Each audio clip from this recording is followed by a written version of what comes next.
Hey everybody, welcome back to Backyard Health and happy beginning of April. It's taken me a little while to actually record this episode because I've been super busy lately. Lots of things happening in my personal life, my career, with my job, lots of good expansion, busyness, but very limited time. But I really wanted to record this episode, and I'm recording video for YouTube. So if you are interested in wanting to watch or like to watch videos on YouTube a little bit better, you can head over to my YouTube channel and check that out. But I'm also going to be recording it, the audio on my computer. So my gaze will be kind of looking in multiple directions. But I really wanted to record this video and talk all about the concept of exercise and connecting to your body through movement. So if you are somebody who struggles to find motivation for exercise or finds it really miserable or like a miserable experience, this episode is going to give you a different perspective. We all know that exercise is good for the body and good for your health. In general. And I really subscribe to the ideology that exercise is the closest thing to medicine that we have. And let me kind of first define what medicine is. So if you look up the definition of medicine in, the dictionary, Google search, medicine is the practice of diagnosis and treatment of disease. They also add prevention in there, but my personal opinion is that's incorrect. Prevention of disease is not medicine. Something that is done to keep or preserve the state of health in the body is not medicine. It's just healthy living. It's just living a healthy lifestyle if you're preventing disease, my personal opinion. And I think really like Western kind of culture adds that prevention into that definition as a means to like profit off of preventative medicine, or sort of like control the narrative a little bit. And again, this is just my personal opinion. And this is the exact kind of reason why you'll never really hear me say the phrase food is medicine. Well, I definitely understand the point that people are trying to make when they use that or like refer to that specific phrase. But my opinion is that food, your diet, nutrition are healing and they're nourishing. You can heal the body with food and you aim to fix a problem with medicine. And this is not me kind of like bashing modern medicine or like conventional type of medicine. A lot of times disease states within the body need to be fixed before they can heal.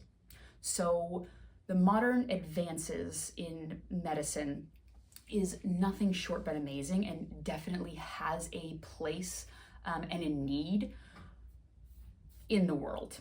So this is not kind of like being like, oh, one or the other or anything along those lines. But given really that perspective of what medicine is, we can actually see through research that exercise can come close to fixing disease states. So things like cardiovascular, cardiometabolic dysfunction, there are certain types of disease states within the body that exercise can actually reverse those disease states. So that's why I say it's the closest thing we have to medicine versus saying something like food is medicine. And again, this is just my personal opinion of it. There's probably many people who disagree with that, and that's totally fine. But when I'm saying that word or when I'm saying I don't say food is medicine, like this is what I'm kind of talking about, because we can see that exercise can actually reverse some disease states without the context of general kind of lifestyle factors. So when we think about food, diet, nutrition, like when you're changing your diet, when you're eating different foods, you cannot really do that without the context of other lifestyle changes. Like if you go from eating fast food and then you change your diet and now all of a sudden you're cooking and eating, home cooked meals. Like that's a behavior change along with just, eating different foods. So you can't really necessarily separate the two. And oftentimes when you're making those food changes, like a lot of other changes are happening in your life. So you can't really say like, oh, this is occurring just because of that one factor, because you cannot separate it. The example of like, if you have celiac disease, taking gluten out of your diet heals the body. It doesn't fix the state of the body. You will always have celiac disease. So food in that way cannot be medicine per my kind of definition or perspective of it. So there are two kind of general branches when it comes to most or people's kind of exercise experience, especially like growing up. Again, these are just very generalized kind of situations. They're not describing every single individual detail of every single person's life or human experience, but I find that most people can kind of fall within, one of these categories. As kids or when you're young, you're outside playing, you're playing a lot, you're moving your body, and most people, like, you enjoy it, you love it, it's kind of like natural. And then all of a sudden, we start getting into being like forced to go to gym class, or maybe your parents push you to play sports. And then we have to go to practices, we have to kind of follow structure, we have to follow rules, we have to, we're being told kind of what to do, we have to hit certain marks or certain, like meters. All of a sudden, this kind of like body movement or this like natural activity within our life sort of becomes something that you feel that you have to kind of rebel against, especially if you don't, or specific people who didn't enjoy that type of structure, or maybe weren't really good at it. You kind of developed a subconscious story that exercise equals being forced to do something. And then this might have caused you to like kind of move away from wanting anything to do with any types of exercise, and maybe you kind of stopped altogether. And then now as an adult, every time you're trying to get an exercise routine or make that kind of change, subconsciously you're sort of bringing this energy into that space of like feeling sort of that exercise equals being forced to do something. And then there's sort of like this other group where some of us grew up seeing these same type of situations as like exhilarating. Fell in love with sports, you fell in love with competing and competition, and most likely because on some level you were good at it. Like you don't have to be like a superstar pro athlete. You could just have some level of like, hey, I'm coordinated enough to hit this ball. I enjoy this. Or even just like the whole aspect of it. And something about it just made you want to get better, made you want to go practice, made you want to keep signing up, or doing well. And maybe you played all the sports, or maybe you kind of focused on one or two, but it really just kind of became a part of your identity. You enjoyed really putting in the work, you enjoyed following the rules, you enjoyed all the things that it took to participate in that type of sports, exercise, working out, type of things. And you really just found joy in that competition against other people, against yourself, and everything that it took to be there. And this is kind of like, like where I categorize myself. And, I definitely consider myself a lifelong athlete. And most people who sort of have this lived experience or something similar to this lived experience as a child or growing up can probably consider themselves lifelong athletes as well, even if they don't like actively play sports. Like that's not really, it's more so like your identity. And this specific kind of group can really go a couple of different ways. So sometimes external pressures can really sort of ruin this relationship for some people. Something you once loved and enjoyed doing, you sort of grow to absolutely despise. Or some people start to see this type of performance competition as like their only worth. Like, if I don't succeed at this, like, who am I? And anytime that we're tangling our worth outside of something else other than just the unconditional worthiness of being a human and the human experience, like, it can lead to disordered behavior patterns. And then we also have a section of people who, like, you can kind of consider this like the quote unquote like washed up athlete. So like, you were active, you played sports, you loved it, and then all of a sudden maybe like kind of lost touch with it. And that's really mostly because like you just sort of didn't evolve your approach. You're kind of just like, hey, if I'm not, playing rec league as a kid every single Saturday on a team, it's like, like you just kind of lost touch with that. So maybe you're just like, you still love sports, you still love all the aspects of it, but you don't do it as much because you haven't evolved what that looks like into, different parts of your life. And the other aspect to, all of these kind of, these different sort of branches and storylines or subconscious storylines is the fact that some people also grew up in a household where healthy active behavior was modeled for them. So maybe your parents were like avid hikers, or you guys were always kind of outside doing something, and it was just like you were surrounded with family, surrounded with friends, you're surrounded with people, your community, whatever it is. Like, you saw other people doing that, and that was kind of normal. So it was much easier for you to likely adapt those kind of active parts of life into your everyday living very naturally. Like, you didn't really have to do anything, you didn't really have to think twice about it. But then there was other people who grew up, in homes or in communities or in situations that like they didn't have this modeled for them. And that really does impact your perspective when you think of the word exercise, when you kind of don't have those things that, like, again, are out of your control. You have no say and no rhyme or reason of how you grew up. It's like you can't control that, there's nothing you can do about it, but it does, those aspects of when we're thinking about our subconscious energy and our experience with working out or with exercise or with, being active, those things really make a difference or play a role. They don't have an absolute defining where it's like, no matter what you grew up with, like, you can change, you can be different, but it does play a role, and it's something,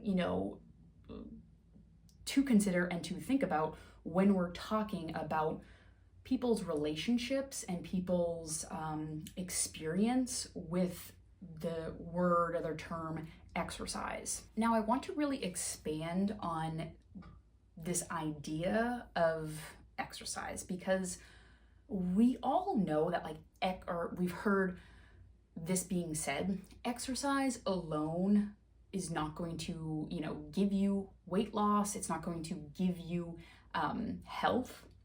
So what is it beyond the concept of exercise that brings us to this state of health? And as a reminder, like, in instances of like overtraining or using exercise to punish yourself for what you're eating, that is not a healthy state. Someone could exercise a lot and be unhealthy in different ways. And I'm also kind of really just putting the spotlight here on exercise only. Of course, like, when we think about fat loss, weight loss, when we think about any instances of like having total body health, we need to talk about nutrition. Nutrition plays a huge, big role, but for this specific, episode and what I'm talking about, it's really just not the aspects of nutrition. It's really just focusing and putting the spotlight on exercise, activity, body movement. So like, what really brings us to this state of health, having motivation to exercise, having a healthy relationship with exercise and movement, finding joy in it. It really is the concept of body movement. Moving your body equals health, period.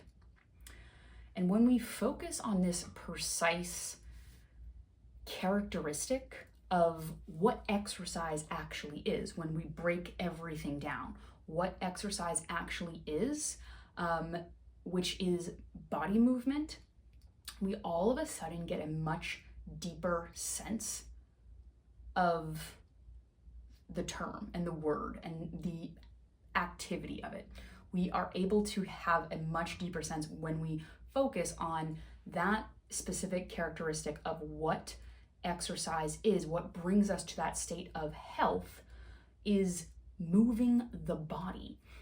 And this is where we can really get into the science of NEAT, the concept of natural movement, as part of like the blue zones, if you're familiar with the blue zones, and then the methodology of rate of perceived effort. NEAT, which stands for non-exercise activity thermogenesis, is honestly the exact reason why tracking your calories burned during a workout literally means absolutely nothing in terms of your fat loss. You can get way more benefit out of looking at your heart rate, looking at how much you're sweating, than any calorie number, period.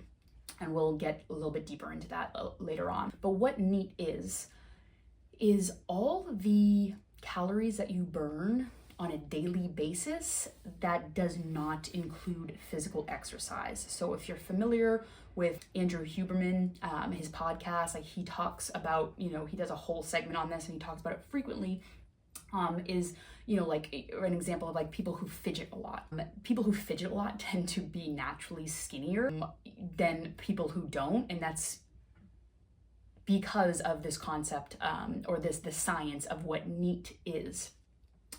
So if you're working out 1 hour a day, and then the rest of your day, you're not really moving, you're sitting in your chair, you're lounging around, like you're not being active really at all, it's going to be very hard for your body to lose fat. On the other hand, if you work out 30 minutes a day, but majority of the rest of your day you're moving around, you're doing stuff that is not considered exercise but is a lot of activity and movement, or even just moving your arms, like you're talking, you're very sort of theatrical with your mannerisms, like it's going to be easier for your body to not just lose body fat but also maintain that loss. And this is where the concept of natural movement comes in. So if you're familiar with blue zones at all, there's 9, pillars. Natural movement is one of them. And this describes all the simple daily movements that people in, the blue zone areas make all the time. It's naturally a part of their life. They don't do anything extra to do this. This is just part of their daily simple movements or ways of living. And these are things like doing chores around the house, washing dishes by hand, mowing your lawn by hand, walking to the market, the fact that the towns in Italy where it's there's hills, and the way that they travel, to and from their work and things like that, there's a lot of hills, there's a lot of, movement, walking upstairs, all of these things are just naturally a part of their life, and it allows them to move a lot more without even thinking of it. And this is where I like to say with clients or where I'm talking about these things is make your life less convenient. And I know that sounds annoying and bad, and it's oh my God, why? We have so many modern advances and things in our society that make our life so much easier. But if we think about it, rather, or shift that perspective of rather than saying, oh, I'm making my life harder and less convenient, you're actually making your body easier to be healthy. And so when you think about it that way, that's one of my favorite concepts. And when I learned this in school, I was utterly obsessed with it. I immediately stopped trying to take any groceries in one trip. I would always take one bag at a time, walking, to the car, to the house, to the car, to the house. When I lived at home, I have, my mom used to always comment, and I have up and down the stairs like 50 times a day. I would go down, grab one thing, go back up, grab another. Oh, I forgot when we'd go back down and grab something else. And like my mom's like, oh my God, all you do is go up and down the stairs, up and down the stairs. And I'm like, natural movement, literally blue zones. Like I literally do things that are so easy and so simple that make my life actually less convenient, but make it easier for my body to be healthy and to maintain my weight loss without me doing anything extra. And like that's like one of the reasons why I love to fold laundry. I love to, do the dishes. I love to put the dishes away. I love to do those types of chores because they're so easy and you're moving your body. And I'm super excited every single time I think about it because I'm like, oh my God, hey, I'm moving my body. That's amazing. Because anytime you're moving your body, you're winning. This is a healthy mentality. This is a healthtality of this type of body movement. And when you start to notice these things, when you start to think about this type of movement in your life and how your body is moving at that level, you really are able to connect to your body through that movement. And it really becomes self-motivating to continue to move in that really simple, natural way and feel good about it. Because you're no longer attached to just exercise as like the tree trunk, right? So when we think about body movement, like literally I'm moving my arms right now, like I'm serious when I say that. Any type of body movement, moving your body in any way, is the tree trunk. Exercise, like workouts, like those are kind of the branches off of the tree trunk. You hitting sort of like personal goals in those types of workouts and in those, getting in shape and, becoming physically fit or things along those lines, making those types of improvements are kind of like the leaves and flowers that kind of blossom off of those branches. Your mentality, your perspective, the way that you're thinking of this whole concept or these types of things are really like the roots of the tree that bring all the water and nutrients to like keep the whole process alive and keep the whole process going. And if you're someone who hasn't exercised in a while, or you feel super far away from your goals, or you feel super unmotivated to exercise, it's okay if you're not quite there yet. And that's why, and I say like, when you're in the beginning stages, or when you're trying to adapt your lifestyle, adapt your mentality, like, don't try, like, it's not motivating to like try like a new workout program, like, hey, I'm gonna go to the gym, I'm gonna like, download this app, I'm gonna do all those things. Like, we think that that's gonna motivate you, but like, if you take that direction, like that might, be helpful for like a month, and then you fall off, and then you're kind of back to square one, and like, then you find yourself down the road, like needing to do that again. But if you focus on bringing awareness to this type of daily movement that I'm talking about, making your life a little bit less convenient in like very simple ways, you will start to connect to your body, and you'll start to understand that body movement and like be able to connect to it in this deeper way that I'm talking about. And that progresses into exercise, because you'll notice that like if you're really serious about doing this, and if you really start to think of the way that your body is moving in these kind of ways constantly throughout the day, you'll start to get curious. You'll start to get curious after you're making this connection of like, I can understand, or I can see how my body's moving. What else can my body do?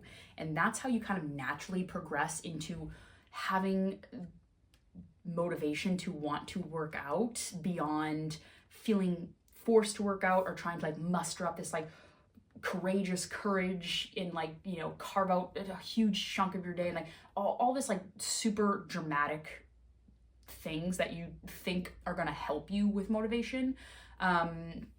You have this just natural curiosity of like, what are other ways I can move my body, and it allows you to have that kind of self-motivating sense of mentality. So now that we have that deeper sense of movement and a healthier relationship to that movement, let's kind of dig into exercise. There are really endless ways to get in daily activity, daily exercise. Like you can go to the gym, do like a gym workout. You can do a fitness class, you can run, you can walk, you can bike, you can swim, you can, jump, you can dance.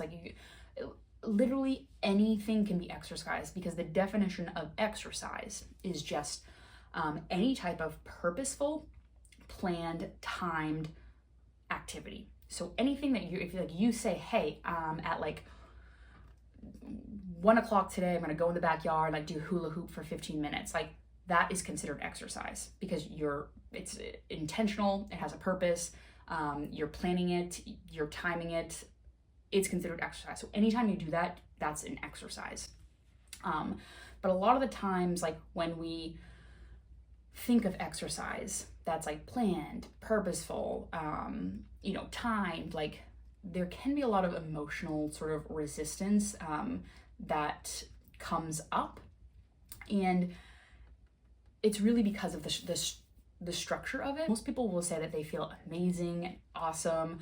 After a workout, they loved it. It was, nobody really regrets a workout after it's done. But the structural idea of planning it can bring about that emotional resistance, and sometimes be a deterrent to getting started. And in my previous episode, talking about the subconscious attitude, we address this specifically. So if you're interested in that, or feeling that that's a piece of your puzzle that you need a little bit more help with, definitely listen to that episode. And the benefit of exercise comes from, or lies within, the consistency and progressive challenge of it. So you start walking a mile, then you jog 5 miles, then you run a marathon. You get fit, you get in shape by doing it consistently and showing up. This part can be hard in terms of motivation to show up and be consistent. I talk about this in detail in a blog post on my website that talks about the concept of energy momentum, and having a different perspective of being motivated to do something that you want to do and kind of keep consistent with it. So if you're interested in that specific aspect of, getting consistent, showing up, head on over to my website, www.integrativeweightandwellness.com. Head to the blog and read the post about energy momentum. But when we're talking about the consistency and progressive challenge of exercise, this is kind of where the water can get a little muddy. We often think that the results give us the benefit. When we see that the scale is down 20 pounds, we'll be happy. When we hit our personal goal on our run, when our muscles look more defined, those end results, those things that we're desiring to happen from the challenge, the activity, we think that is actually the prize. So we want to get there really fast, but it's not. That's why we see instances like somebody could lose weight as fast as possible but still hate their body, or somebody who won the lottery, blows all their money away within a week because they passed the actual part that changes you. They skipped over it. The action of doing things differently is what changes us. The results do not change us. The action of doing something in a different way is actually the change. And that's actually the prize. But the majority of us focus on those end results. And they try to shortcut or speed up or get there as fast as they possibly can. And this is where we see markets for things like pre-workouts or like BCAAs and things that help prevent muscle fatigue, or help you, power through your workout, or stimulate muscle protein synthesis, like all these types of supplements that are marketed to people who are desiring that end result and wanting to get there as fast as possible. Or even using your fitness watch to be like, oh, how many calories did I burn in that workout? We want to use those kind of things to bypass or to speed up, or to take those shortcuts to get to those end results. And using those types of things to kind of gauge the quality of your workout based off of how long you can last, or putting in those 5 extra reps. Those things on average really fail to translate to any type of actual progress, because what they are masks. If you're trying to build muscle or improve cardiovascular metrics, aka get in shape, get fit, both of those things, or all concepts of those things, are built on progressive challenge. And one of the most underrated aspects of successful strength training, muscle building, cardiovascular improvement, becoming fit, getting in shape, is the methodology of rate of perceived effort. Perceived effort is a learned skill of understanding your body's different level of exertion and measuring the intensity of the work that you are putting in as you're actually doing it. If you are overtraining, or if you are undertraining, specifically for muscles, cardiovascular improvements, like getting in shape, if you are overtraining, undertraining, you will see 0% zero results. It will take you a long ass time to get anywhere. And most likely what happens for most people is they don't make any progress, they don't see any results, so they stop doing it. And then they're even way more behind of seeing any results. Like you'll never get there if you actually stop doing it. If you're waking up exhausted, and you're tired from the night before, and you pop a pre-workout in to give you kind of this false sense of energy, and you go and bang out a workout, you could really be completely neglecting your body's true readiness level and relative to the body's stress level. All of a sudden, your workout is now not really fueling the body or moving the body forward. It's actually overexerting it and contributing to more stress in a chronic long-term basis. Like all types of exercise is stress on the body. So stress is not necessarily in this case a bad thing, but lack of recovery and overexertion and pushing your body to these limits of doing too much and not recovering, that is getting you absolutely nowhere. If you use something like a BCAA supplement, or any type of supplements that are really on the market that are geared towards reducing muscle fatigue, you could essentially push past the range to get in more reps, because you're essentially, the supplement's helping your muscle not be as fatigued. So you say, hey, rather than doing 10 reps, I can do 20 reps, and I'm busting it out because I don't feel as tired. That's a mask. That's a false sense. That's not really your true level of effort.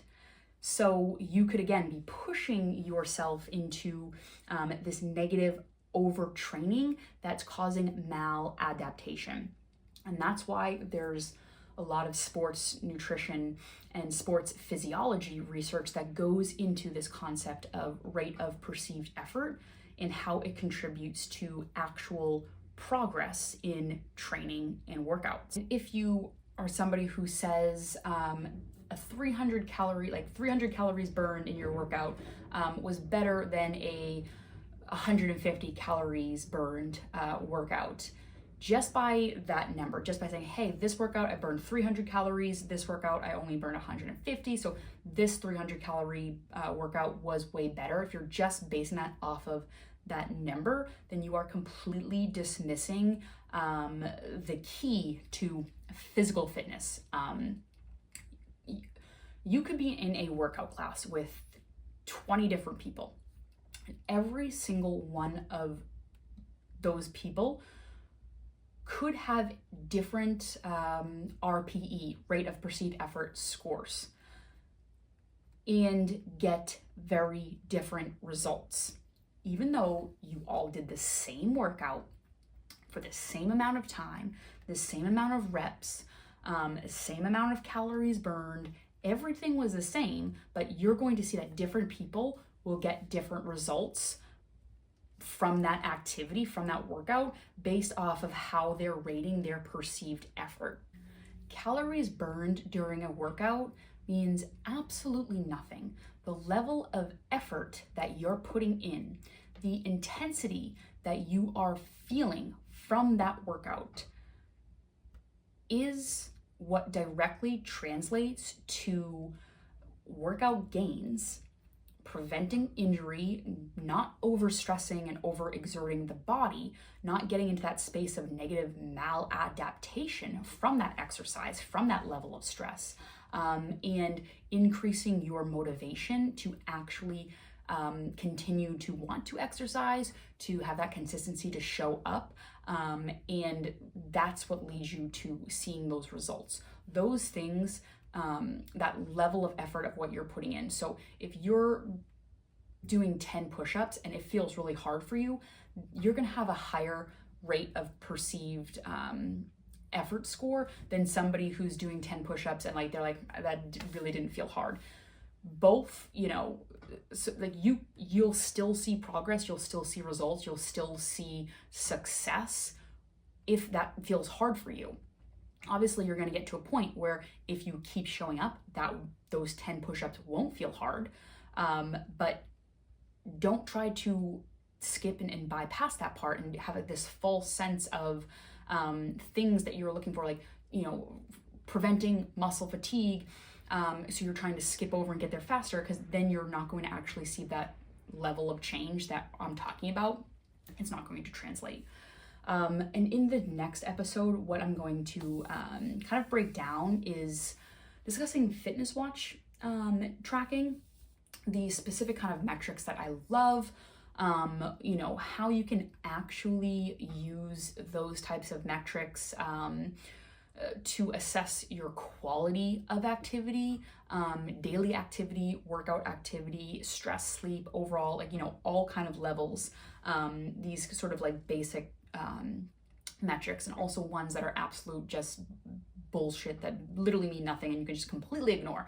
You know, so if you're interested in that, definitely be sure to tune in for that episode, because I think it's going to be really interesting. So I hope this episode really gave you a much deeper and broader perspective from the term exercise, and actually the way and kind of that concept of how to connect with your body through movement, because actual body movement is what brings us to that state of health. And if we're able to focus on that, especially in the beginning, or especially if you're somebody who's trying to develop that habit of living an active, healthy lifestyle, if you're trying to make that personal change, connecting your body to this type of movement is how you do it, and is how you create that transformative change that I always talk about, adopting that type of healthtality, having a health mentality for life.